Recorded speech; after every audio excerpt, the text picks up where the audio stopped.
നമസ്കാരം, ഞാൻ ഡോക്ടർ ഭാഗ്യ, Q1B health കെയറിലെ Ayurveda ഡോക്ടറാണ്. അപ്പോൾ ഇന്നത്തെ വീഡിയോയിലൂടെ ഞാൻ നിങ്ങളുമായിട്ട് ഡിസ്കസ് ചെയ്യുന്നത് ഈ ഡെലിവറി കഴിഞ്ഞതിനൊക്കെ ശേഷം സ്ത്രീകളിൽ ബ്രസ്റ്റ് മിൽക്ക് ഇംപ്രൂവ് ചെയ്യുന്ന കുറച്ച് ടിപ്സ് എന്ന് ഉദ്ദേശിക്കുന്നത് എന്തൊക്കെ ഭക്ഷണങ്ങളാണ് നിങ്ങൾ കഴിക്കേണ്ടത്, അതുപോലെ തന്നെ നിങ്ങൾ ശ്രദ്ധിക്കേണ്ട കുറച്ച് കാര്യങ്ങൾ. അപ്പോൾ നമുക്ക് എല്ലാവർക്കും അറിയാം, നമ്മളൊരു പ്രഗ്നൻസി ടൈം എന്ന് പറയുന്നത് ഒരു 9 മാസം അതുപോലെ തന്നെ ഒരു 10 ദിവസമാണ്. ഈ മാസങ്ങളിൽ നമ്മൾ അയൺ ടാബ്ലറ്റ്സ് കഴിക്കുന്നുണ്ട്, അതുപോലെ തന്നെ വിറ്റാമിൻ ഡി ടാബ്ലറ്റ്സ് കഴിക്കുന്നുണ്ട്, അതുപോലെ തന്നെ നമ്മൾ ന്യൂട്രീഷ്യസ് ആയിട്ടുള്ള ഫുഡുകൾ കാര്യങ്ങൾ ഒരുപാട് TT ഇഞ്ചക്ഷൻസ് ഒക്കെ നമ്മൾ എടുക്കുന്നുണ്ട്. വളരെ സേഫായിട്ട് നമ്മളത് എല്ലാ ആ റൂട്ടീൻസും കാര്യങ്ങളൊക്കെ നമ്മൾ കറക്റ്റായിട്ട് ഒരു 9 മന്ത്സ് ഫോളോ ചെയ്യുന്നുണ്ട്. അതിനുശേഷം ഡെലിവറിയൊക്കെ ആയി കഴിഞ്ഞതിന് ശേഷം ഒട്ടുമിക്ക അമ്മമാർക്കും ഉണ്ടാകുന്നൊരു കൺസേൺ ആണ്, കുട്ടിക്ക് വേണ്ടത്ര പാല് കിട്ടുന്നുണ്ടോ, അല്ലെങ്കിൽ കുഞ്ഞിന് പാല് ആ ഒരു സമയത്ത് കറക്റ്റായിട്ട് പമ്പിങ് ശരിയാവുന്നുണ്ടോ എന്നുള്ള കാര്യമൊക്കെ എല്ലാവരെയും ബോധർ ചെയ്യുന്നൊരു പ്രശ്നമാണ്. അപ്പം ഇങ്ങനെ ഉണ്ടാകുന്ന സമയത്ത് നമ്മൾ ചെയ്യേണ്ട കുറച്ച് കാര്യങ്ങൾ, അതുപോലെ തന്നെ അതിന് ശേഷം ഇപ്പം നിങ്ങൾ ഹോസ്പിറ്റലിലൊക്കെയാണ്, ഒരു നോർമൽ ഡെലിവറി ഒക്കെ ആണെങ്കിൽ ഒരു 3 days ഒക്കെ ഹോസ്പിറ്റലിൽ നിൽക്കേണ്ടി വരും. ഒരു സിസേറിയനൊക്കെ ആണെങ്കിൽ ഒരു 5 days എന്താണെങ്കിലും നിങ്ങൾ ഹോസ്പിറ്റലിലൊക്കെ നിൽക്കേണ്ടി വരും. അതിനുശേഷം നമ്മൾ വീട്ടിലോട്ട് പോയി കഴിഞ്ഞാൽ നമ്മൾ ഭക്ഷണത്തിൽ എന്തൊക്കെ കാര്യങ്ങൾ ഉൾപ്പെടുത്തണം എന്നതിനെ കുറിച്ചിട്ടൊക്കെയാണ് ഇന്നത്തെ വീഡിയോ. നമുക്ക് എല്ലാവർക്കും അറിയാം, WHO അഥവാ വേൾഡ് ഹെൽത്ത് ഓർഗനൈസേഷൻ പറഞ്ഞിട്ടുണ്ട്, കുഞ്ഞിന് ഒരു എക്സ്ക്ലൂസീവ് ബ്രസ്റ്റ് ഫീഡിങ് നടത്തിയിരിക്കണം ഒരു 6 മാസം വരെയെങ്കിലും. അതായത് ഡെലിവറി കഴിഞ്ഞതിന് ശേഷം ആ ദിവസം മുതൽ ഒരു 6 months നമ്മൾ എക്സ്ക്ലൂസീവ് ആയിട്ടുള്ള ബ്രസ്റ്റ് ഫീഡിങ് കൊടുത്തിരിക്കണം. അതിൻ്റെ അർത്ഥം എന്ന് വെച്ചാൽ നിങ്ങൾ 6 മാസം കുഞ്ഞിന് അമ്മയുടെ മുലപ്പാൽ മാത്രമേ കൊടുക്കാൻ പാടുള്ളൂ. അതുപോലെ തന്നെ ഈ സപ്ലിമെൻറ്റ്സ് കൊടുക്കുന്ന ആളുകളുണ്ട്. ഇപ്പം നോക്കുകയാണെങ്കിൽ 6 months ഒന്നും അധിക പേരും കൊടുക്കുന്നില്ല. ഒരു ജോലിയൊക്കെ ഉള്ള ഒരു ഗവൺമെൻറ് സെക്ടറിലൊക്കെ ജോലിയുള്ള ആളുകളൊക്കെ ആണെങ്കിൽ തന്നെ ഒരു 3 months ആകുന്ന സമയത്ത് അവരിത് സ്റ്റോപ്പ് ചെയ്തിട്ട് വീണ്ടും കുഞ്ഞിന് എന്തെങ്കിലും ചെറിയ വീനിങ് ഫുഡും കാര്യങ്ങളൊക്കെയാണ് തുടങ്ങുന്നത്. അപ്പം അവർക്ക് ആ ഒരു കണ്ടിന്യൂറ്റി ഫോളോ ചെയ്യാൻ പറ്റാറില്ല. എന്നാലും നിങ്ങൾ മാക്സിമം വീട്ടിലിരിക്കുന്ന അമ്മമാരൊക്കെ ആണെങ്കിൽ സപ്ലിമെൻറ്റ്സ് മാക്സിമം കുറയ്ക്കുക, കുഞ്ഞിന് മാക്സിമം ബ്രസ്റ്റ് ഫീഡ് ചെയ്യാൻ വേണ്ടിയിട്ട് ശ്രദ്ധിക്കുക. ചില ആളുകൾക്കുള്ളൊരു കൺസേൺ ഉണ്ട്, അവർക്ക് ബ്രസ്റ്റ് ഫീഡ് വരാത്തൊരു പ്രശ്നങ്ങൾ കാണിക്കാറുണ്ട്. എന്നാൽ ചില ആളുകൾ പറയാറുണ്ട്, നല്ല രീതിയിൽ എനിക്ക് ഈ പാല് നന്നായിട്ട് വരുന്നുണ്ട് എന്നുള്ള കാര്യങ്ങളൊക്കെ പറയാറുണ്ട്. അത് ഡിപ്പെൻഡ്സ് അപ്പോൺ ദ ബോഡിയാണ്. അത് നമ്മൾ ഒരിക്കലും ഭക്ഷണം കഴിക്കാത്തത് കൊണ്ടോ അല്ലെങ്കിൽ 9 മാസം ന്യൂട്രീഷ്യസ് ആയിട്ടുള്ള ഫുഡ് കഴിക്കാത്തത് കൊണ്ടൊന്നും അല്ല ഈ ഡെലിവറി കഴിഞ്ഞതിന് ശേഷം പാല് വരാത്തൊരു പ്രശ്നങ്ങൾ വരുന്നത്.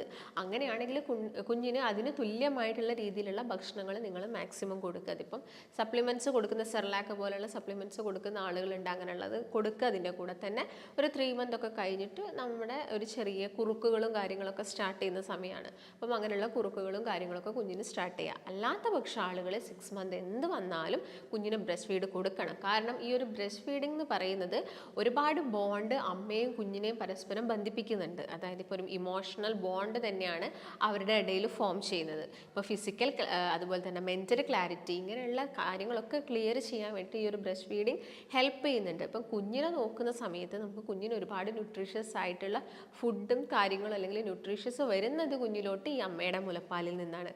അതുപോലെ തന്നെ അമ്മ കറക്റ്റായിട്ട് കുഞ്ഞിന് ഫീഡ് ചെയ്യുന്നുണ്ടെങ്കിൽ അമ്മയ്ക്ക് വെയിറ്റ് ലോസ് നല്ല രീതിയിൽ ഉണ്ടാവും. കാരണം നിങ്ങളൊരു 9 months നമ്മൾ കഴിയുന്ന സമയത്ത് തന്നെ അത്യാവശ്യം നല്ല രീതി, അതായത് ആദ്യം നിങ്ങൾക്ക് എത്ര വെയിറ്റ് ആണുള്ളത് അതിനേക്കാൾ ഒരു 10 കിലോ എന്താണെങ്കിലും കൂടിയിട്ടുണ്ടാവും. ഈ ഒരു 10 കിലോ നമ്മൾ പെട്ടെന്ന് ഡെലിവറി കഴിയുന്ന സമയത്ത് നമുക്കൊരു ചെറിയൊരു വ്യത്യാസം ആ ഒരു വെയിറ്റിൽ നിന്ന് കാണാൻ സാധിക്കും. അപ്പം വീണ്ടും നമുക്ക് ആ ഒരു വെയിറ്റ് കുറയ്ക്കണമെങ്കിൽ നമ്മൾ എന്ത് ചെയ്യണം, കുഞ്ഞിനൊക്കെ നിങ്ങൾ നന്നായിട്ട് ഭക്ഷണം കഴിക്കണം. ഡെലിവറി കഴിഞ്ഞിട്ട് ഞാൻ വീണ്ടും തടിക്കും എന്നുള്ള പേടി ആലോചിച്ചിട്ട് നിങ്ങൾ ഒരിക്കലും ഭക്ഷണം കഴിക്കാതിരിക്കരുത്. നിങ്ങളെ കുഞ്ഞിന് ആ കറക്റ്റ് സമയം ആ ഒരു ഇടവേള കീപ്പ് ചെയ്തിട്ട് നിങ്ങൾ ബ്രസ്റ്റ് ഫീഡ് ചെയ്യുന്നുണ്ടെങ്കിൽ നിങ്ങളെ വെയിറ്റും നല്ല രീതിയിൽ കുറയാൻ വേണ്ടിയിട്ട് സാധിക്കും.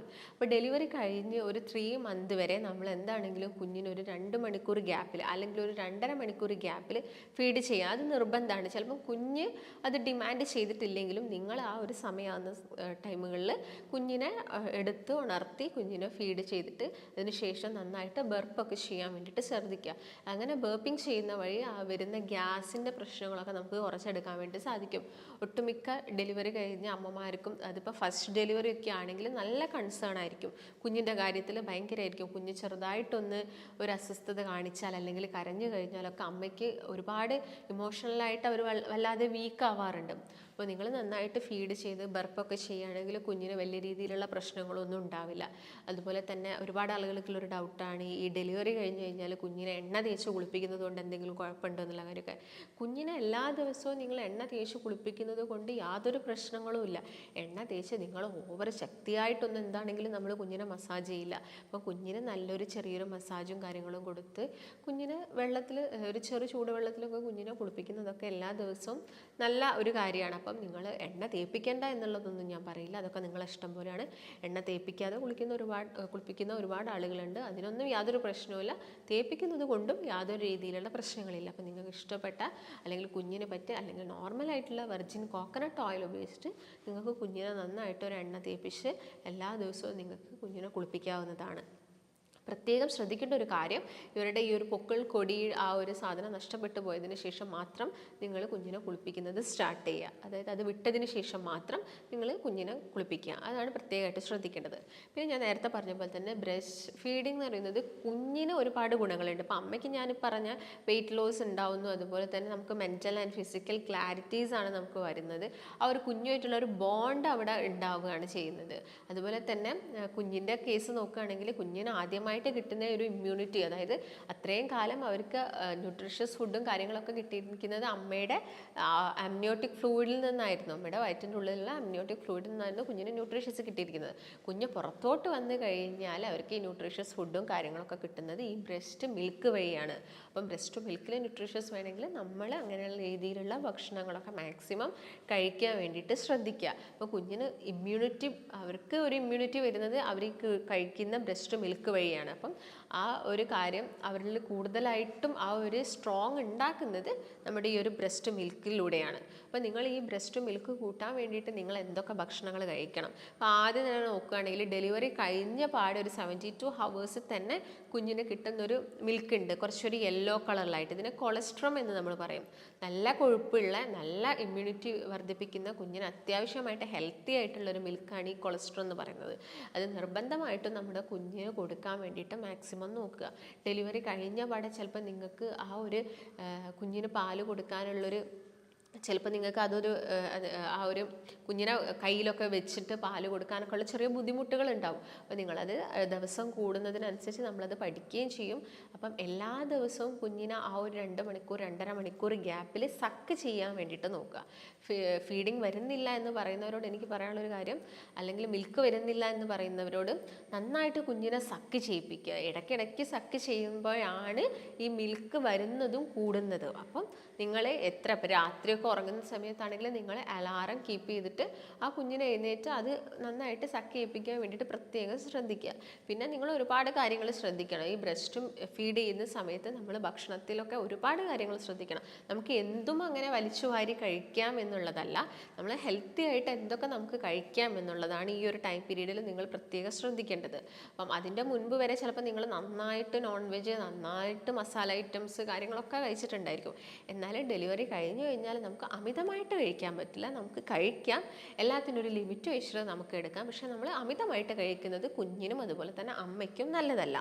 അതുപോലെ തന്നെ ഞാൻ നേരത്തെ പറഞ്ഞ ഈ കൊളസ്ട്രോൾ നിങ്ങൾ മാക്സിമം കുഞ്ഞിനെ കുടിപ്പിക്കുക, അതിനുശേഷം നന്നായിട്ട് സക്ക് ചെയ്യിപ്പിക്കുക. സക്ക് ചെയ്യുന്ന സമയത്ത് ശ്രദ്ധിക്കേണ്ട ഒരു കാര്യം, ഈ ബ്രസ്റ്റിൻ്റെ ഏരിയോള കവർ ചെയ്ത് കുഞ്ഞിൻ്റെ വായ കംപ്ലീറ്റ് ആയിട്ട് ഏരിയോള കവർ ചെയ്തിട്ട് വേണം കുഞ്ഞിനെ സക്ക് ചെയ്യിപ്പിക്കാൻ. അങ്ങനെ സക്ക് ചെയ്യിപ്പിക്കുന്ന സമയത്ത് മാക്സിമം ഈ ഒരു ഗ്യാസ് കുഞ്ഞിന് ഫോം ചെയ്യുന്നത് നമുക്ക് കുറയ്ക്കാൻ വേണ്ടിയിട്ട് സാധിക്കും. അതുപോലെ തന്നെ എത്ര ഇപ്പം അങ്ങനെ നിങ്ങൾ സക്ക് ചെയ്യിപ്പിച്ചാലും ബെർപ്പിംഗ് നിങ്ങളോട് ഒരിക്കലും മറന്നു പോകരുത്. നിങ്ങൾ എപ്പോഴും കുഞ്ഞിനെ തോളിലിട്ടിട്ട് നിങ്ങൾ നന്നായിട്ട് തട്ടി കൊടുക്കുന്ന സമയത്ത് തന്നെ കുഞ്ഞിൻ്റെ വായിലൂടെ ആ ഒരു ഗ്യാസ് പുറത്തോട്ട് പോകുന്നത് നമുക്ക് ശ്രദ്ധിക്കാൻ വേണ്ടി പറ്റും. ചിലപ്പം ചില കുഞ്ഞുങ്ങൾ കുറച്ചധികം ഛർദ്ദിച്ച് പോവാറുണ്ട് പാല്. അത് ഒരിക്കലും അവർ അതായത് നിങ്ങൾ കുടിച്ച പാല് ഛർദ്ദിച്ച് പോകുന്നതല്ല, അധികമായിട്ട് കുടിച്ച പാല് ഛർദ്ദിച്ച് പോകുന്നതാണ്. അവർക്ക് ഓൾറെഡി വേണ്ട മിൽക്ക് അവരുടെ ബോഡിയിൽ എത്തിയിട്ടുണ്ട്. അപ്പോൾ ബാക്കിയുള്ളതാണ് അവർ ഈ ഗ്യാസിൻ്റെ കൂടെ തന്നെ പുറത്തോട്ട് വോമിറ്റ് ചെയ്ത് പോകുന്നത്. അത് നിങ്ങൾ പേടിക്കേണ്ട, എല്ലാ അമ്മമാർക്കും ഉണ്ടാകുന്നൊരു പേടിയാണ് ഈ ഒരു കാര്യത്തിൽ. അപ്പോൾ നിങ്ങളത് പേടിക്കേണ്ട ആവശ്യമൊന്നുമില്ല. ഇൻ കേസ് ഇങ്ങനെ കുഞ്ഞു പാല് കുടിച്ചിട്ട് വളരെ കണ്ടിന്യൂസ് ആയിട്ട് ഇങ്ങനെ ഒരു 3 മന്തോളം അല്ലെങ്കിൽ ഒരു 6 മന്തോളം ഇങ്ങനെ നന്നായിട്ട് ഛർദ്ദിച്ച് പോകുന്നുണ്ട്, കുഞ്ഞിന് നല്ല രീതിയിൽ വെയിറ്റ് വെക്കുന്നില്ലെങ്കിൽ മാത്രം നിങ്ങളൊരു പീഡിയാട്രീഷ്യനെ പോയിട്ട് കാണിക്കുക, എന്തെങ്കിലും ബുദ്ധിമുട്ടുണ്ടോ എന്ന് മനസ്സിലാക്കുക. ഇല്ലാത്ത പക്ഷം കുഞ്ഞ് വെയിറ്റ് കൂടുന്നുണ്ടെങ്കിൽ ഇതൊരു നോർമൽ ആയിട്ടുള്ള ഒരു കാര്യമാണെന്ന് മനസ്സിലാക്കുക.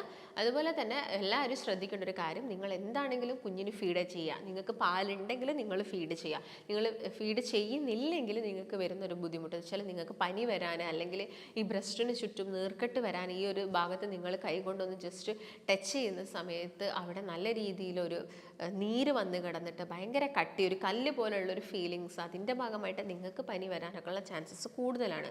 അപ്പം എന്താണെങ്കിലും ഞാൻ നേരത്തെ പറഞ്ഞ പോലെ ഫീഡ് ചെയ്യുമ്പോൾ ഈ കാര്യങ്ങളും അതുപോലെ തന്നെ ആ ഒരു ക്രമീകരണം ടൈമും നിങ്ങൾ പ്രത്യേകം ശ്രദ്ധിക്കുക. അതുപോലെ തന്നെ നിങ്ങൾ എന്തൊക്കെ ഭക്ഷണങ്ങളാണ് ശ്രദ്ധിക്കേണ്ടത്. അപ്പോൾ ഞാൻ നേരത്തെ പറഞ്ഞത് കുറച്ച് ഒഴിവാക്കേണ്ടത്, അമിതമായിട്ട് ഉപ്പ് നിങ്ങൾ യൂസ് ചെയ്യാൻ പാടില്ല. അതുപോലെ തന്നെ അമിതമായിട്ട് പഞ്ചസാരേൻ്റെ ആവശ്യകതയില്ല. അതുപോലെ തന്നെ നിങ്ങൾ ശ്രദ്ധിക്കേണ്ടത് കൂടുതലായിട്ട് മസാല ഐറ്റംസ് വരുന്നത് അല്ലെങ്കിൽ അച്ചാർ, സ്പൈസി ഐറ്റംസൊക്കെ നിങ്ങൾ മാക്സിമം കുറയ്ക്കുക. പിന്നെ നിങ്ങൾ കൂടുതലും കോൺസെൻട്രേറ്റ് ചെയ്യേണ്ട ഒരു ഏരിയ എന്ന് പറയുന്നത് പ്രോട്ടീനാണ്. പ്രോട്ടീൻ റിച്ച് ആയിട്ടുള്ള ഫുഡ് നന്നായിട്ട് കഴിക്കുക. അതായത് ഇപ്പം കൂടുതലും പ്രോട്ടീൻ നമുക്കറിയാം മുട്ട, പാല്, അതുപോലെ തന്നെ നോൺ വെജിലാണ് ഏറ്റവും കൂടുതൽ പ്രോട്ടീൻസ് ഉള്ളത്. എന്നാൽ വെജ് പ്രോട്ടീൻസും ഉണ്ട്. ഇപ്പോൾ നോൺ വെജ് ഇപ്പോൾ ചിക്കനൊക്കെ കഴിക്കുന്ന ആളുകളാണെങ്കിൽ ചിലപ്പോൾ നിങ്ങൾ സ്റ്റിച്ച് അല്ലെങ്കിൽ സിസേറിയൻ കഴിഞ്ഞ് അല്ലെങ്കിൽ നോർമൽ ഡെലിവറി ഒക്കെ ആണെങ്കിൽ സ്റ്റിച്ച് ചിലപ്പം ഉണങ്ങാൻ കുറച്ച് സമയം എടുക്കും. അപ്പോഴും നിങ്ങൾക്ക് അമിതമായിട്ട് നിങ്ങൾ കഴിക്കുന്നത് ഒഴിവാക്കുക. നിങ്ങളുടെ വീടുകളിലൊക്കെ കറി വെച്ചിട്ടുണ്ടെങ്കിൽ നിങ്ങൾക്ക് ഒരു 1-2 പീസ് കഴിക്കുന്നതുകൊണ്ടൊന്നും വലിയ പ്രശ്നമല്ല. എന്നാൽ നോൺ വെജ് ചിലപ്പോൾ നമ്മൾ കഴിച്ചു കഴിഞ്ഞാൽ കുഞ്ഞിന് മലബന്ധം വരാനുള്ള ചാൻസസ് ഉണ്ട്. അപ്പം ആ ഒരു കാര്യം പ്രത്യേകം ശ്രദ്ധിക്കാം. ഇപ്പം നിങ്ങൾ നന്നായിട്ട് ഇതിൻ്റെ കൂടെ ഫ്രൂട്ട്സ് എടുക്കാൻ വേണ്ടിയിട്ട് നോക്കുക. കൂടുതലും ഫൈബർ അടങ്ങിയിട്ടുള്ള ഫ്രൂട്ട്സ്, ഫൈബർ കൂടുതൽ അടങ്ങിയിട്ട് പേരയ്ക്ക, നാരങ്ങ, അതുപോലെ തന്നെ ആപ്പിളിലാണെങ്കിലും. അപ്പം നിങ്ങൾക്ക് ഈ ഫ്രൂട്ട്സ് ഏത് വേണമെങ്കിലും കഴിക്കാം. പക്ഷേ നിങ്ങളിങ്ങനെ നോൺ വെജ് കഴിക്കുന്നുണ്ടെങ്കിൽ നാരുകൾ കൂടുതലായിട്ടുള്ള ഫ്രൂട്ട്സുകൾ കഴിക്കാൻ വേണ്ടിയിട്ട് പ്രത്യേകം ശ്രദ്ധിക്കുക. അതുപോലെ തന്നെ പാല് കുടിക്കുന്ന ആളുകൾ ഇപ്പോൾ ഡെലിവറീൻ്റെ മുൻപ് നിങ്ങളൊരു 2 ഗ്ലാസ് പാല് കുടിക്കുന്നുണ്ടെങ്കിൽ നിങ്ങൾ ഡെലിവറി കഴിഞ്ഞതിന് ശേഷം ആ ഒരു 2 ഗ്ലാസ് പാല് നിങ്ങൾ എടുക്കാൻ വേണ്ടിയിട്ട് പ്രത്യേകം ശ്രദ്ധിക്കുക. നിങ്ങളിപ്പോൾ മുൻപ് 1 ഗ്ലാസ് പാലാണെങ്കിൽ ആ 1 ഗ്ലാസ് പാലായിരിക്കണം ഡെലിവറി കഴിഞ്ഞാലും ഫോളോ ചെയ്യേണ്ടത്. അതുപോലെ തന്നെ നിങ്ങൾ നട്ട്സ് നിങ്ങളുടെ ഭക്ഷണത്തിൽ ഇൻക്ലൂഡ് ചെയ്യുക. ഇതെല്ലാം കൂടി നിങ്ങൾ ഒരു സമയത്തല്ല കഴിക്കേണ്ടത്. നിങ്ങൾ കറക്റ്റായിട്ടൊരു ടൈം ഗ്യാപ്പിലാണ്, അതായത് ഒരു 9 നേരമെങ്കിലും ഒരു ഗർഭിണി ഭക്ഷണം കഴിച്ചിരിക്കണം. അതായത് വളരെ ലിമിറ്റഡ് ആയിട്ടുള്ള ഓരോ ടൈമിലും ആ ഒരു ക്വാണ്ടിറ്റി നിങ്ങൾ ശ്രദ്ധിക്കണം. അമിതമായിട്ട് വലിച്ചു വാരി കഴിക്കരുത്. രാവിലെ ഇപ്പോൾ നിങ്ങൾ എഴുന്നേറ്റ് പാട് ചിലപ്പോൾ നിങ്ങൾ ഒരു നേന്ത്രപ്പഴം പുഴുങ്ങിയതോ അല്ലെങ്കിൽ നേന്ത്രപ്പഴം ജസ്റ്റ് നിങ്ങൾക്ക് തേങ്ങാപ്പാലിൽ വേവിച്ചിട്ട് കുറച്ച് നെയ്യൊക്കെ ആഡ് ചെയ്തിട്ട് നിങ്ങൾക്ക് രാവിലെ എടുക്കാം. വേണമെങ്കിൽ ഒരു നുള്ളു പഞ്ചസാരയെങ്കിലോ അല്ലെങ്കിൽ ഒരു ചെറിയ കഷ്ണം ശർക്കരയോ നിങ്ങൾക്ക് ആഡ് ചെയ്തിട്ട് രാവിലെ എഴുന്നേറ്റിട്ട് കഴിക്കാവുന്നതാണ്. പിന്നെ നിങ്ങൾക്ക് എന്ത് ചെയ്യാം, ബ്രേക്ക്ഫാസ്റ്റ് കഴിക്കാം. കുറച്ചൊരു 1 മണിക്കൂർ 1.5 മണിക്കൂർ കഴിഞ്ഞിട്ട് നിങ്ങളെ ബ്രേക്ക്ഫാസ്റ്റ് നിങ്ങൾ കഴിക്കുക.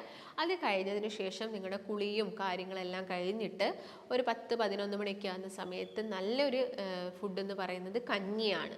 നിങ്ങൾ നന്നായിട്ട് തേങ്ങാപ്പാൽ ഒഴിച്ചിട്ട് കഞ്ഞി കഴിക്കുന്നുണ്ടെങ്കിൽ ബ്രസ്റ്റ് മിൽക്ക് കൂടും. അതുകൊണ്ട് തേങ്ങാപ്പാൽ ഒഴിച്ച കഞ്ഞി ഒരു 11 മണിക്ക് ആവുന്ന സമയത്ത് കഴിക്കാൻ വേണ്ടി പ്രത്യേകം ശ്രദ്ധിക്കുക. ഒരു ഉച്ചയൊക്കെ ആവുന്ന സമയത്ത് നിങ്ങൾ ലഞ്ച് കഴിക്കുക. നന്നായിട്ട് നിങ്ങൾ ഫിഷ് ഉണ്ടെങ്കിൽ ചെറു മത്സ്യങ്ങളൊക്കെ ഉണ്ടെങ്കിൽ നന്നായിട്ട് മീനും കാര്യങ്ങളൊക്കെ കൂട്ടിയിട്ട്, ഇപ്പോൾ ഷെൽ ഫിഷ് ഉണ്ടെങ്കിൽ വലിയ പ്രശ്നമൊന്നും ഉണ്ടാക്കാത്ത ഷെൽ ഫിഷ് കഴിച്ചിട്ട് അലർജി കാര്യങ്ങളൊന്നും വരാത്ത ആളുകളാണെങ്കിൽ നിങ്ങൾക്ക് ഏതെങ്കിലും ഷെൽ ഫിഷും ഇതിൻ്റെ കൂടെ ആഡ് ചെയ്യുക. അതുപോലെ തന്നെ നന്നായിട്ട് വെജിറ്റബിൾസ് കഴിക്കുക. നല്ല പച്ചക്കറികളും തോരനും ഒക്കെ വെച്ചിട്ട് ഉച്ചയ്ക്ക് ചോറ് നല്ല രീതിയിൽ, ഇപ്പം അരി ആഹാരം കുറഞ്ഞെങ്കിലും അതിൻ്റെ ബാക്കിയുള്ള വെജീസും കാര്യങ്ങളും കറികളൊക്കെ മാക്സിമം ആഡ് ചെയ്യാൻ വേണ്ടിയിട്ട് നിങ്ങൾ പ്രത്യേകം ശ്രദ്ധിക്കുക. അതുപോലെ തന്നെ ഒരു ഈവനിങ് ഒക്കെ ആകുന്ന സമയത്ത് നിങ്ങൾക്ക് എന്ത് ചെയ്യാം, കുറച്ചൊരു നട്ട്സും കാര്യങ്ങളും ആഡ് ചെയ്യാം. നിങ്ങളുടെ ഇപ്പോൾ ബദാമും കാഷ്യൂ ഒക്കെ, ബദാമൊക്കെ നമ്മുടെ ബ്രസ്റ്റ് മിൽക്ക് കൂട്ടുന്നതിന് ഹെൽപ്പ് ചെയ്യും. ഇതിൻ്റെ ഇടയ്ക്ക് നിങ്ങൾക്ക് ഏതെങ്കിലും ഒരു ടൈമിൽ ഒരു ഗ്ലാസ് പാൽ കുടിക്കുക. അപ്പോൾ രാവിലെ തന്നെ നിങ്ങൾ എഴുന്നേൽക്കുമ്പോൾ ഞാൻ പറഞ്ഞു നേന്ത്രപ്പഴം കഴിക്കുന്നുണ്ടെങ്കിൽ അതിൻ്റെ കൂടെ തന്നെ ഒരു ഗ്ലാസ് പാൽ കുടിക്കുക. ചായ അധികം എടുക്കേണ്ട, ചായ മാക്സിമം ഒരു ചായയൊക്കെ കഴിക്കുക. മറ്റുള്ളതൊക്കെ പാലൊക്കെ കുടിക്കുന്നതൊക്കെയാണ് കുറച്ചുകൂടി നല്ലത്. നന്നായിട്ട് വെള്ളം കുടിക്കണം. ബോഡി എപ്പോഴും ഹൈഡ്രേഷൻ, ആ ഒരു ഹൈഡ്രേഷൻ കീപ്പ് ചെയ്ത് പോകണം. അപ്പം നന്നായിട്ട് നിങ്ങൾ വെള്ളം കുടിക്കുക. നിങ്ങൾക്ക് ആ സമയത്ത് ജീരകം ഇട്ടിട്ട് വെള്ളം കുടിക്കാവുന്നതാണ്. ഇളനീറിൻ്റെ വെള്ളം നന്നായിട്ട് എടുക്കാവുന്നതാണ്.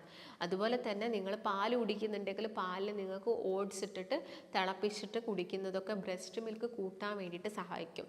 അതുപോലെ തന്നെ പ്രോട്ടീൻ റിച്ച് ആയിട്ടുള്ള വെജിറ്റബിൾ പ്രോട്ടീൻസ് ഉണ്ടല്ലോ, ഉണ്ടല്ലോ, അതായത് ചെറുപയർ, കടല, പരിപ്പ്, ഇതൊക്കെ നന്നായിട്ട് കഴിക്കുക. ചെറുപയറൊക്കെ നിങ്ങൾ പുഴുങ്ങിയിട്ട് കഴിക്കുക.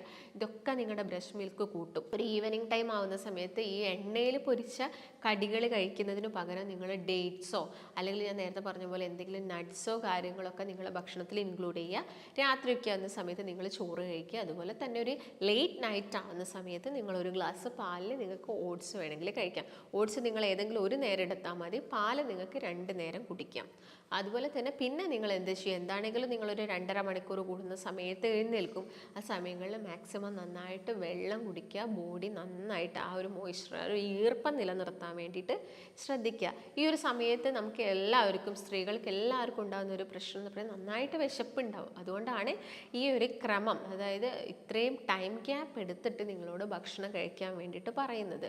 അതുപോലെ തന്നെ കുഞ്ഞിന് കോൺസ്റ്റിപ്പേഷൻ, അതായത് വളരെ നമ്മൾ ഈ ഒരു രീതിയിൽ കറക്റ്റായിട്ടുള്ള ഭക്ഷണങ്ങൾ കഴിച്ചു പോയാൽ അവർക്ക് ഈ മലബന്ധ പ്രശ്നങ്ങളും കാര്യങ്ങളും ഒന്നും വരുന്നില്ല. പക്ഷേ നിങ്ങളിതൊന്നും ശ്രദ്ധിക്കാതെ പോകുന്നുണ്ടെങ്കിൽ അവർക്ക് പെട്ടെന്ന് തന്നെ ഈ ഒരു കോൺസ്റ്റിപ്പേഷൻ വരാനും പിന്നീട് ചെറിയ പനിയും കാര്യങ്ങളൊക്കെ വരാനുള്ള ചാൻസസുകളുണ്ട്. അപ്പോൾ നല്ല രീതിയിലുള്ള ഹെൽത്തി ആയിട്ടുള്ള ഭക്ഷണം നിങ്ങളുടെ ഡയറ്റിലൊക്കെ ഇൻക്ലൂഡ് ചെയ്യുക. ഡെലിവറി കഴിഞ്ഞതിന് ശേഷം ഈ ഒരു ഫുഡ് നിങ്ങൾ കഴിച്ചു കഴിഞ്ഞാൽ നിങ്ങൾക്ക് ഒരിക്കലും നിങ്ങൾ ഭയക്കേണ്ട ആവശ്യമില്ല. നിങ്ങൾക്ക് വെയിറ്റ് കൂടും എന്നുള്ളൊരു കൺസേൺ ഒക്കെ ഒരുപാട് ആളുകൾക്ക് ഉണ്ടാവും. അപ്പം അങ്ങനെയുള്ള ബുദ്ധിമുട്ടുകളൊന്നും നിങ്ങൾ വിചാരിക്കേണ്ട. നമുക്കിത് കറക്റ്റ് രീതിയിൽ നമ്മൾ പോവുകയാണെങ്കിൽ നമ്മുടെ വെയിറ്റ് കുറയുകയും ചെയ്യും. നിങ്ങൾ നന്നായിട്ട് ബ്രസ്റ്റ് മിൽക്ക് കുഞ്ഞിന് കൊടുക്കുകയും ചെയ്യുകയാണെങ്കിൽ നമ്മുടെ വെയിറ്റൊക്കെ പക്ക ആ ഒരു നോർമൽ ലെവലിൽ തന്നെ നിന്നോളും.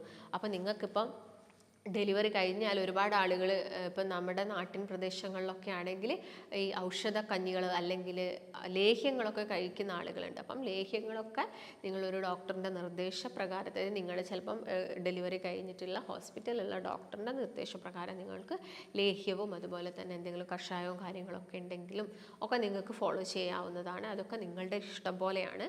അതൊന്നും ആരും നിർബന്ധിക്കില്ല. അത് കഴിക്കണം എന്നൊന്നും ആരും പറയുന്നില്ല. അപ്പം നിങ്ങളുടെ ഇഷ്ടം പോലെ നിങ്ങൾക്കത് കഴിക്കാം. കുഞ്ഞിന് യാതൊരു തരത്തിലുള്ള പ്രശ്നങ്ങളും അത് കഴിച്ചിട്ട് നിങ്ങൾക്ക് വരാൻ പാടില്ല. ഈ കാര്യങ്ങളൊക്കെ ശ്രദ്ധിച്ച് നിങ്ങൾ കറക്റ്റായിട്ട് ഭക്ഷണം കഴിക്കുകയാണെങ്കിൽ നമ്മുടെ കുഞ്ഞിനെ നല്ല രീതിയിൽ തന്നെ നമുക്ക് ബ്രസ്റ്റ് ഫീഡ് ചെയ്യാൻ വേണ്ടിയിട്ട് സാധിക്കും.